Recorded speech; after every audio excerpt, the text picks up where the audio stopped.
साहब, ये घर तो बहुत दिनों से खाली पड़ा है और उस घर में कोई भी रहना नहीं चाहता।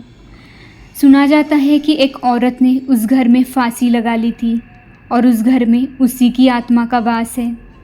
तुम ये फिजूल की बातें करना बंद करो। आत्मा वात्मा कुछ नहीं होती है, राघव ने टैक्सी ड्राइवर को डांटते हुए कहा। राघव की पिछले हफ्ते में ही माला गांव में बदली हुई थी। पूरे हफ्ते नया घर तलाशने के बाद एक ही घर उसे मिला था जो कि बिकाऊ था, तो उसने जल्द ही वो घर खरीद लिया। वो अपनी बीवी और 2 बच्चों के साथ उसी घर में शिफ्ट होने जा रहा था। राघव का 9 साल का बेटा साहिल और 8 साल की बेटी डॉली पीछे की सीट पर बैठे ड्राइवर की बातों को ध्यान से सुन रहे थे। थोड़ी देर बाद डॉली ने सुनीता से पूछा, मम्मी, क्या सच में भूत होता है? राघव की बीवी सुनीता भी उन्हीं बच्चों के साथ पीछे की सीट पर बैठी हुई थी। नहीं बच्चों, भूत वूत कुछ नहीं होता, अंकल तो बस कहानी सुना रहे थे। राघव ने एक बार फिर ड्राइवर से कहा, ये सब कहानियाँ बनाना बंद करो, बच्चे डर जाते हैं। साहब, मैंने जो बातें सुनी थी वो आपको बता दी, अब आगे आपकी मर्ज़ी, ड्राइवर ने राघव से कहा। शाम का समय हो गया था, सूरज ढलने को था, लेकिन अभी भी हल्की सी धूप खिली थी। राघव ने ड्राइवर से पूछा, अभी और कितना समय लगेगा? बस पहुंच ही गए साहब, ड्राइवर ने जवाब दिया। थोड़ा और आगे जाने के बाद एकाएक ड्राइवर ने टैक्सी रोक दी और कहा, लो साहब, आपकी मंजिल आ गई। राघव ने टैक्सी से नीचे उतर कर देखा तो ड्राइवर ने टैक्सी लगभग 100 मीटर पहले ही रोक दी थी। राघव ने ड्राइवर से पूछा, तुमने टैक्सी पहले क्यों रोक दी? अभी थोड़ा और आगे चलो। साहब, अब मैं और आगे नहीं जाऊंगा, भले ही आप मेरे पैसे काट लीजिए, शाम के समय कोई भी यहाँ नहीं आता, ड्राइवर ने राघव से कहा। राघव ने उससे ज़्यादा बहस नहीं की और उसका किराया दे दिया। ड्राइवर ने उनके दोनों बैग छत से उतार दिए और टैक्सी मोड़कर फिर से वापस चला गया। सड़क बिल्कुल सुनसान हो गई, दूर दूर तक कोई भी नज़र नहीं आ रहा था। सूरज भी डूब चुका था। राघव और सुनीता दोनों ने एक एक बैग उठा लिया, फिर दोनों अपने नए घर की ओर बढ़ने लगे। थोड़ी ही देर में वो मेन गेट पर पहुंच गए। गेट पर जंग खाया हुआ पुराना ताला लटक रहा था। तभी न जाने कहाँ से उनके पास एक बूढ़ी औरत आ गई। हाथ में लाठी लिए थी, उसके बाल उलझे से थे, चेहरे पर काफ़ी झुर्रियाँ पड़ी हुई थी, लगभग 90 साल की तो होगी ही। उस बूढ़ी औरत ने उनसे पूछा, तुम लोग कहाँ जा रहे हो? राघव ने उसे बताया, हम लोग तो इस घर में रहने के लिए आए हैं। उस बूढ़ी औरत ने जैसे ही ये बात सुनी वो ज़ोर ज़ोर से कहने लगी, लौट जाओ यहाँ से, लौट जाओ, वो किसी को नहीं छोड़ेगी। यहाँ जो भी आता है वो ज़िंदा वापस लौट कर नहीं जाता। तुम सब मरोगे, लौट जाओ यहाँ से, लौट जाओ, अभी भी समय है, वापस चले जाओ। तभी उस घर का चौकीदार राम सिंह वहाँ आ गया और उसने उस बूढ़ी औरत को वहाँ से भगाते हुए कहा, चल बूढ़िया, निकल यहाँ से, भाग, कुछ भी बकती रहती है, पागल कहीं की। साहब, आप इसकी बातों पर ध्यान मत दीजिए, ये तो पागल बुढ़िया है, कुछ भी बकती रहती है, आप घर में चलिए। राम सिंह ने जंग लगी सरियों से बने गेट पर लटक रहे ताले को खोलते हुए कहा। दरअसल राम सिंह ही उस घर की देखभाल रखता था और वो माली का काम भी करता था। राम सिंह ने गेट खोला। घर काफ़ी पुराना लग रहा था, धूल और पत्तों से सारा घर ढका हुआ था। उस घर के आसपास कोई दूसरा घर भी नहीं था, दूर दूर तक केवल जंगल ही जंगल था। राम सिंह ने दोनों बैग अपने हाथ में उठा लिए और अंदर जाकर घर का दरवाज़ा खोल दिया। राम सिंह घर में चला गया, पीछे पीछे वे चारों लोग भी अंदर चले गए। घर के अंदर उनकी आवाज़ गूंज रही थी। सारे घर को मकड़ियों ने अपना घर बना रखा था। राम सिंह ने फिर उनको उनका कमरा दिखाया जो कि ऊपर वाले फ्लोर पर था। उसने जैसे ही दरवाज़ा खोला वैसे ही फर से 2 कबूतर कमरे से बाहर उड़ गए। सारा सामान बिखरा पड़ा था, पूरे कमरे में धूल की चादर बिछी थी। राम सिंह ने बैग उनके कमरे में रख दिए और उनसे कहा, साहब, आप लोग अपना सामान व्यवस्थित तरीके से रख लीजिए, तब तक मैं खाने का कुछ इंतज़ाम करता हूँ। राम सिंह चला गया। उन्हें पूरे घर को साफ करना था, इसलिए उन्होंने कमरे से शुरुआत की और वे लोग तुरंत ही काम पर लग गए। थोड़ी ही देर में उन्होंने अपने कमरे को साफ कर लिया और सारा सामान व्यवस्थित तरीके से रख लिया। राम सिंह ने खाना लगा दिया था, इसलिए उसने आवाज़ लगाई, मालिक नीचे आइए, खाना लगा दिया है। सभी लोग नीचे गए। राम सिंह ने सभी को खाना परोसा। खाना बहुत ही स्वादिष्ट भी बना था। सभी लोग खाना खाने लगे। खाते खाते राघव ने राम सिंह से उन अफवाहों के बारे में पूछा तो राम सिंह ने कहा, क्या साहब, आप भी इन लोगों की बातों में आ गए? जब वे खाना खा चुके तो राम सिंह उन्हें कमरे तक छोड़ने गया। राघव ने देखा कि उसके कमरे के पास एक और भी कमरा था, जिस पर बहुत बड़ा सा ताला लटक रहा था। राघव ने पूछा, इस कमरे में ताला क्यों लगा है? राम सिंह ने उस कमरे के बारे में कुछ नहीं बताया और हंसकर बात टाल दी। राम सिंह ने राघव से कहा, साहब, अब इस कमरे के बारे में मुझे कुछ नहीं पता। बस आप इस कमरे के अंदर मत जाना और ना ही इसे खोलने की कोशिश करना। जितना हो सके इस कमरे से दूर ही रहना। राम सिंह ऐसा कहकर वहाँ से चला गया। फिर वे सभी लोग कमरे में आ गए। सुनीता ने राघव से पूछा, डॉली कहाँ है? राघव ने देखा कि डॉली उनके बीच नहीं थी। राघव ने इधर उधर देखा पर डॉली उनके बीच नहीं थी। राघव ने घबराकर सुनीता से पूछा, कहाँ गई डॉली? अभी तो यही थी। राघव और सुनीता डॉली को चारों तरफ ढूंढने लगे, लेकिन डॉली उन्हें कहीं नहीं मिली। वे दोनों आवाज़ लगाने लगे, डॉली, डॉली, कहाँ हो तुम? पर कोई जवाब नहीं आ रहा था। राघव घबरा गया। उसके माथे पर पसीना छलक आया। वो बहुत परेशान हो गया। उधर सुनीता का दिल धड़कने लगा। उसके मन में एक अनजाना सा डर बैठ गया। उसे लगने लगा, कहीं ऐसा तो नहीं कि डॉली को कुछ हो गया हो। आखिरकार वो गई तो गई कहाँ? उसे कुछ समझ में नहीं आ रहा था।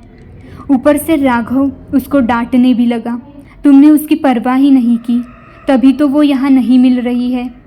एक तो सुनीता पहले से ही परेशान थी, ऊपर से राघव की इन बातों से वो और परेशान हो गई। वो रोने लगी। अब राघव चुप हो गया। उसने सुनीता को सॉरी बोला, वो भी चुप हो गई। दोनों फिर से मिलकर डॉली को ढूंढने लगे। अचानक उन्हें अपने कमरे में रखी अलमारी से किसी के रोने की आवाज़ आने लगी। राघव और सुनीता उसके पास धीरे धीरे गए। राघव ने दरवाज़ा खोला तो देखा कि डॉली उस अलमारी में बैठी थी और वो रो रही थी। राघव ने उसे गोद में उठा लिया और कहा, क्या हुआ बेटी, तुम अलमारी में कैसे पहुंची? डॉली कुछ नहीं बोली। वो बहुत घबराई हुई थी। राघव और सुनीता भी काफ़ी घबरा गए थे। उन्होंने डॉली से ज़्यादा कुछ नहीं पूछा। वो तो पहले से ही बहुत डरी हुई थी, इसीलिए वो डॉली और साहिल को सुलाने के लिए कमरे में ले गए। दरअसल उस घर में सबका अपना अपना एक कमरा था, लेकिन अभी उन्होंने सफाई नहीं की थी, इसलिए वो सभी एक ही कमरे में सोने वाले थे। जब माहौल थोड़ा शांत हुआ तो सभी लोग बिस्तर पर लेट गए और सोने की कोशिश करने लगे। डॉली और साहिल को तो तुरंत नींद आ गई। राघव भी थोड़ी देर के बाद सो गया, लेकिन सुनीता अभी भी जाग रही थी। उसे अभी नींद नहीं आई थी कि अचानक उसे किसी छोटे बच्चे की रोने की आवाज़ आने लगी। सुनीता ने उठकर डॉली और साहिल को देखा। वो दोनों तो सो रहे थे। वो बेड से नीचे उतरी। पूरे घर में अंधेरा फैला हुआ था, इसलिए उसने अपनी टेबल लैंप जलाई और देखा कमरे में तो कोई नहीं था। उसे डर लगने लगा। कांपते हाथों से उसने टॉर्च उठाई और कमरे का दरवाज़ा खोला। उसने सोचा कि कमरे के बाहर कोई होगा, लेकिन कमरे के बाहर कोई नहीं था। अब उसे बहुत आश्चर्य लगने लगा। उसके साथ ही साथ उसका डर भी बढ़ता गया। जब कोई आसपास है ही नहीं तो फिर रोने की आवाज़ किसकी आ रही है? उसने ध्यान से सुनने की कोशिश की तो उसने सुना कि उस बच्चे की रोने की आवाज़ पास के बंद कमरे से आ रही थी। डरते डरते वो धीरे धीरे उस कमरे के पास गई। उसने देखा कि उस कमरे में ताला नहीं लगा था। बच्चे की रोने की आवाज़ और तेज़ हो गई। सुनीता ने उस कमरे के दरवाजे को धीरे से खोला और जैसे ही उसके अंदर झांका, एक बहुत ही डरावनी औरत उसके ऊपर झपट पड़ी।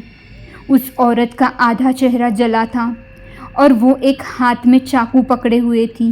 वो औरत उसे चाकू से मारने ही वाली थी कि वो ज़ोर से चीखी और तभी सुनीता की नींद खुल गई। वो उठकर बैठ गई। राघव भी जाग गया। उसने पूछा, क्या हुआ? सुनीता ने कहा, कुछ नहीं, बस एक बुरा सपना था। सुनीता काफ़ी घबराई हुई थी। राघव ने सुनीता से कहा, सो जाओ, हमें सुबह पूरा घर साफ करना है। राघव ने सुनीता को सुला दिया और फिर खुद सो गया। अगली सुबह किसी के ज़ोर ज़ोर से चिल्लाने से उनकी नींद खुली। मालिक उठिए, सुबह हो गई, घर भी साफ करना है आपको। राम सिंह नीचे से चिल्ला रहा था। राघव और सुनीता उठे। उन्होंने बच्चों को भी जगा दिया। सुनीता ने राघव को अपने सपने के बारे में बताया तो राघव ने उससे कहा, तुम्हें टेंशन के कारण ही वो सपना आया होगा, तुम चिंता मत करो, वो महज एक सपना ही तो था। राघव और सुनीता नीचे गए। राघव को ड्यूटी पर जाना था, इसलिए सुनीता ने जल्दी से नाश्ता बना दिया। दोपहर के लिए टिफ़िन बांध दिया। राघव ड्यूटी पर चला गया। सुनीता ने डॉली और साहिल को नाश्ता कराया और खुद नाश्ता करके घर साफ करने में लग गए। घर को साफ करते समय सुनीता को एक तस्वीर मिली जिसमें एक औरत अपने बच्चे को गोद में लिए हुई थी। सुनीता ने उस तस्वीर पर ज़्यादा ध्यान नहीं दिया और उसे पोंछकर फिर से वहीं पर रख दिया। डॉली को बहुत तेज़ बुखार था, इसलिए उसने डॉली को बुखार की गोली खिला दी। सुबह राम सिंह के साथ एक छोटा सा बच्चा भी आया था। वो बच्चा लगभग 2 साल का होगा। राम सिंह भी घर को साफ कराने में उनकी मदद करने लगा। वो बच्चा इधर उधर खेलने लगा। सफाई करते समय सुनीता को पता लगा कि उनके घर के नीचे एक तहखाना भी है जिस पर ताला लगा हुआ था। सुनीता ने उसे नज़रअंदाज करते हुए दूसरी जगह सफाई करने लगी। पूरा दिन उसका घर की सफाई करते ही निकल गया। शाम को जब राघव घर आया तब तक सुनीता ने सारे घर की सफाई कर दी थी। सभी लोगों ने मिलकर शाम का खाना खाया और राम सिंह ने राघव से कहा, साहब अब मैं कल आऊँगा। राम सिंह वहाँ से चला गया। खाना खाकर सुनीता ने बच्चों को दूसरे कमरे में लिटा दिया और जब बच्चों को नींद आ गई तो वो भी अपने कमरे में आ गई। राघव पहले से ही कमरे में था। सुनीता जैसे ही कमरे में घुसी, उसे फिर से किसी बच्चे की रोने की आवाज़ आने लगी। उसने जल्दी से राघव को वो आवाज़ सुनाने की कोशिश की। राघव को भी उस बच्चे के रोने की आवाज़ आ रही थी। उन्होंने हिम्मत करके बाहर जाकर देखा। आवाज़ नीचे से आ रही थी। वे दोनों लोग नीचे उतरे तो उन्होंने देखा कि सामने कुर्सी पर वही छोटा बच्चा बैठा है जो सुबह राम सिंह के साथ आया था। उन्होंने समझा कि शायद राम सिंह इसे भूल गया होगा, लेकिन फिर उन्होंने सोचा कि भला कोई अपना बच्चा कैसे भूल सकता है। सुनीता और राघव ने उस बच्चे को अपने साथ ले गए और उसे अपने कमरे में जाकर सुलाने की कोशिश करने लगे। थोड़ी देर बाद उस बच्चे को नींद आ गई। थोड़ी देर बाद राघव और सुनीता को भी नींद आने लगी तो वो भी सो गए। लगभग आधी रात को उन्हें फिर से ज़ोर ज़ोर से रोने की आवाज़ें सुनाई देने लगी। उन्होंने देखा कि वो बच्चा वहाँ से गायब था। आवाज़ नीचे से आ रही थी। वो दोनों नीचे उतरकर देखने लगे। राघव और सुनीता ने देखा कि वो बच्चा फिर से उसी कुर्सी पर बैठकर रो रहा था। दोनों लोग ये देखकर भौंचक के रह गए। उन्होंने फिर से बच्चे को उठाया और अपने कमरे में ले गए। वो बच्चा अभी भी रो रहा था। अचानक उस बच्चे को ज़ोर ज़ोर से खांसी आने लगी और देखते ही देखते वो खून की उल्टियाँ करने लगा। सारा बिस्तर खून से रंग गया। वे दोनों काफ़ी डर गए। राघव पानी लेने के लिए चला गया। सुनीता ने अपने बच्चों के कमरे में जाकर देखा तो बच्चे सही सलामत सो रहे थे। वो फिर से भागकर अपने कमरे में आई। राघव भी नीचे से पानी ले आया, लेकिन उन्होंने देखा कि वो बच्चा तो उनके कमरे में ही नहीं था, वो गायब था। उन्होंने उसे बहुत ढूंढा, लेकिन वो कहीं भी नहीं मिला। उनके बेड की चादर खून से रंग चुकी थी, इसलिए वो अपने बच्चों के कमरे में आकर सो गए। अगली सुबह जब राघव और सुनीता उठे तो उन्होंने देखा कि वे अपने ही कमरे में लेटे थे और उनकी चादर पर ज़रा सा भी खून का दाग नहीं लगा था। उन दोनों के कुछ समझ में नहीं आ रहा था। थोड़ी देर के बाद नीचे से राम सिंह की आवाज़ आई, साहब उठ जाइए, सुबह हो गई है। राघव राम सिंह की आवाज़ सुनकर तुरंत नीचे गया और राम सिंह से कहा, वो तुम्हारा बच्चा कहाँ है जिसे तुम अपने साथ ले आए थे? राम सिंह ने चौंक कर कहा, कौन सा बच्चा साहब, मेरी तो शादी ही नहीं हुई है, ना ही मेरा कोई बच्चा है। अचानक फिर से उन्हें किसी बच्चे की रोने की आवाज़ आने लगी। तो दोस्तों, अगला पार्ट सुनने के लिए चैनल को सब्सक्राइब और वीडियो को लाइक और कमेंट ज़रूर करना। धन्यवाद।